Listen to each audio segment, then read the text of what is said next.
बिना तेलाची वाटाण्याची आमटी कधी तुम्ही केली का? चला आज आपण करूया तेल न वापरता वाटाण्याची आमटी. कढई गरम झाली की त्यामध्ये सुकं किसलेलं खोबरं घ्यायचं आणि ते थोडं खरपूस असं भाजून घ्यायचं. या सुक्या खोबऱ्यामुळेच त्या आमटीला तेल सुटतं, त्यामुळे वेगळ्या तेलाची आपल्याला गरज भासत नाही. ह्या प्लेटमध्ये आपण भाजून घेतलेलं सुकं खोबरं आहे, कांदा, लाल मिरची, टोमॅटो आणि काजूच्या 4-5 बिया आहेत. या सगळ्यांचं मिक्सरला लावून वाटण करून घ्यायचं आणि इथे हिरवे वाटाणे पण आहेत. आपण ह्या करीसाठी तेलाचा वापर नाही करणार आहोत, त्यामुळे जे आपण वाटण केलंय तेच घालायचं. आलं लसूण पेस्ट, हळद, गरम मसाला, धणेपूड, आपला घरगुती मसाला आणि हे जे वाटण आहे ते चांगलं असं परतून घ्यायचं, चांगलं शिजवून घ्यायचं. कारण की कांदा वगैरे आपण कच्चाच घेतलेला आहे.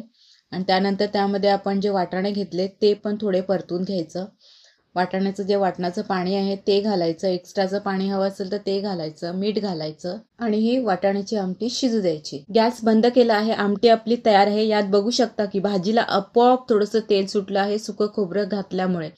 आणि आता ह्यावरती मी कसुरी मेथी घालते आणि झाकण ठेवून पुन्हा ही वाफेवरतीच तशीच आमटी राहू देते.